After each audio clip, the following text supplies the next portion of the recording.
యేసు ప్రభు దగ్గరికి వచ్చేవాళ్ళు ఇది బాగా గుర్తుపెట్టుకోవాలి. సమస్యలు మీకే కాదు, నాకు కూడా ఉన్నాయి. నిజం చెప్పండి, మీకు ఎక్కువ నాకు ఎక్కువ? మళ్ళీ చెప్పాలా? ఎంతమంది ఒప్పుకుంటారు? చాలా వందనాలు. మీరు అలా అంటే నాకు చాలా హాయిగా ఉంది, ఎందుకంటే అర్థం చేసుకున్నారని. ఏమండి, మరి ఎన్నున్నా ఆయన మీద అనుకున్నాను. మరి నేనేం డీల్ చేయగలుగుతాను? ఏదైనా నేనేం పరిష్కరించగలుగుతాను? శరీర బలహీనత అయినా సరే. 2018లో బలిపీఠం మీద వాక్యం చెబుతూ భయంకరంగా గ్యాస్ ఫామ్ అయిపోయి మాట రాలా.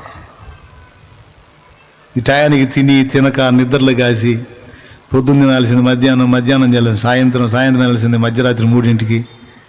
ఎట్ట తిని ఎట్ట పడితే అట్ట ఒక పద్ధతి పాడు లేకుండా బలహీనతకు గురయ్యా. ఎప్పుడంటే అప్పుడు క్రమం లేకుండా ఉపవాసాలు ఉండి, వాడు ఎవడో చిన్నోడు పాట పాడుతున్నాడు ఆడ, వాడిని కాస్త తీసుకోమ్మా.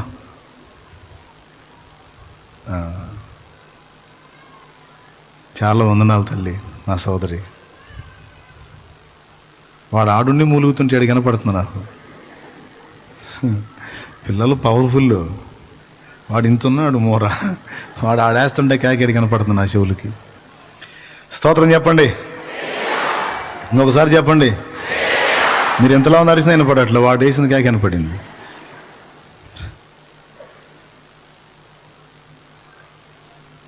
ఏం చెప్తా ఆగాను? అదే ఏదో చెబుతున్నాను మొత్తానికి ఇందాక. అప్పుడు కొంచెం బలహీనంగా ఉండి వాళ్ళు ఏంది అసలు ఏం సమస్య అని టెస్టులు మొదలుపెట్టారు నా బాడీ మీద. సరే, డాక్టర్ గారు, నన్ను ఎంతో ప్రేమించే డాక్టర్ గారు ఒక ఆయన నా దగ్గరికి వచ్చి టెస్టులు చేశారు. ఆ రిపోర్ట్స్ పోయినాయి, ఆ రిపోర్ట్స్ రావాలి. హార్ట్ టెస్ట్ కూడా చేశారు, అది అబ్నార్మల్ అని వచ్చింది. అంటే ఏదో ఉండాల్సిన క్రమంలో ఉండకుండా ఏదో అభ్యంతరంగా ఉంది అని చెప్పే జాగ్రత్తగా ఏందండి. మళ్ళీ ఇంటికి పోయి ఏందో శాల్యమ్మనికి ఏందో గుండె బాగలేదంటే అన్నారు. నాకు ఆస్వాది రకాలు ఎక్కువ, అందుకని నేను చెబుతాను. దేవునికి స్తోత్రం. ఆస్వాది మేళాలు ఎక్కువ నాకు. బాపట్ల దగ్గర ఆస్వాది వారి పాలెం ఒకటి ఉందంట. సరే, అదే రిపోర్ట్ వచ్చింది. డాక్టర్ గారు కొంచెం ఇంకా వేరే చెకప్లు కూడా చేయాలి, కొంచెం అనుమానంగా ఉంది అన్నారు. ఇక పాస్టర్ రవి, పాస్టర్ కిరణ్ ఇద్దరు వచ్చారు ఆ రిపోర్ట్ తీసుకొని. ఇక వాళ్ళు వచ్చి నేను ఆ పాకలో పండుకుంటే నాకెళ్ళి వాళ్ళు చూసే చూపు ఎట్టుందంటే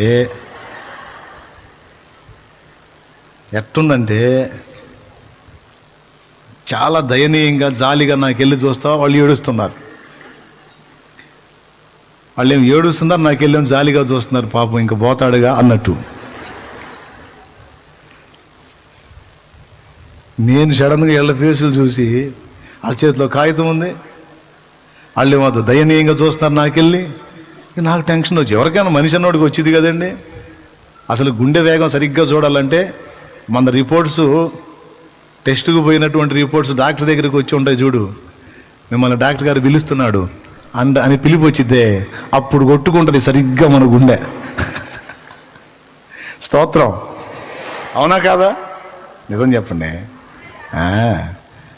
అనుభవాలు వెళ్ళి ఏందయ్యా అన్న, అబ్నార్మల్ అన్నారమ్మా అన్న. ఇక వాళ్ళ ముఖాలు చూస్తే ఎట్టుందంటే ఇంకా నాకు పెట్టా ఊరేగింపు సంఘం అంతా రావడం. ఇంకా వాట్ నెక్స్ట్ అనే సన్నివేశాలన్నీ కనపడతాయి నాకు. ఏదో మొత్తానికి ఏదో గట్టి తేడానే జరిగింది, మొత్తానికి ఏదో వ్యవహారం తేడా పడింది అని ఒక్కసారిగా నీరసం వచ్చింది నాకు. వెంటనే తేరుకొని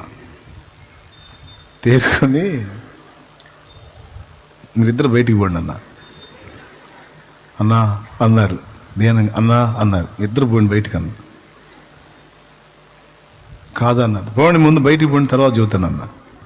ఇద్దరు బయటికి పోయారు. తలుపేసి గేడేసా. నేనున్న పడక దగ్గరికి వచ్చి మోకాళ్ళేసి పరిశుద్ధ గ్రంథాన్ని దగ్గర పెట్టుకొని,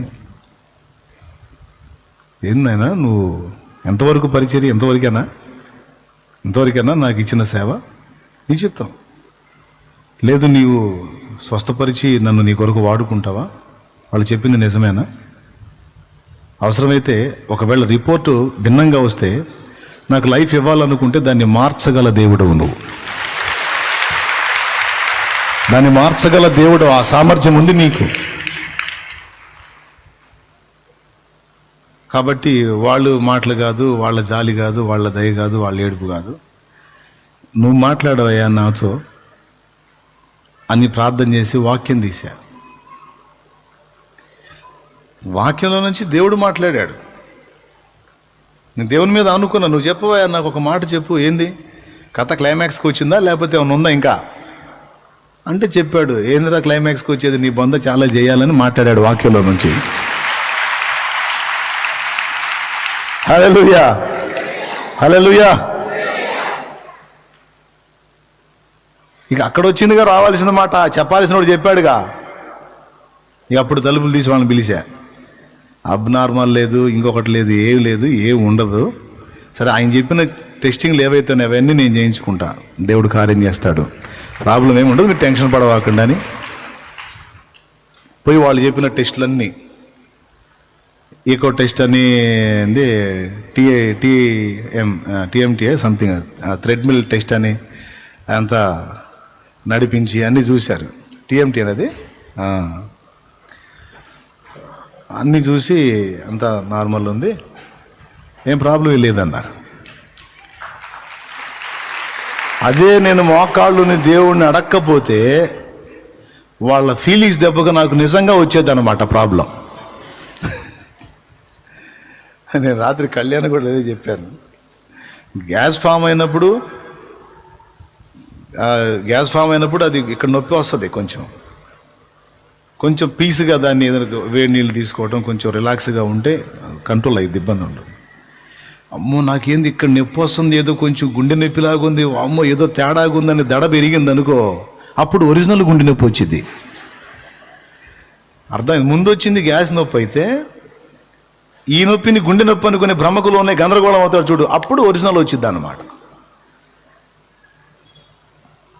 ఏ నొప్పి వచ్చినా, ఏ రిపోర్ట్ వచ్చినా, ఏ బలహీనత వచ్చినా, ఏ జబ్బు అని చెప్పినా దేవునికి మల్లబడేది ఏముంది? ఏమయ్యా, లివర్ జబ్బా, క్యాన్సరా, కిడ్నీలు చెడిపోయినాయా, బ్రెయిన్ సమస్య, నీకు ఏది హెచ్ఐవి పాజిటివా, లేకపోతే బ్లడ్ క్యాన్సరా, బోన్ క్యాన్సరా, నీకు ఇంకొక క్యాన్సరా, గొంతు క్యాన్సరా, లేకపోతే థైరాయిడ్ సమస్య, లేకపోతే కడుపులో సమస్య, గాల్ బ్లాడర్ సమస్య, లేకపోతే హార్ట్ సమస్య, ఏ సమస్యలు, ఏ రోగాలు, ఏ నొప్పులు, ఏ బాధలు, నీ శరీరాన్ని నిర్మించిన వాడు ఆయన.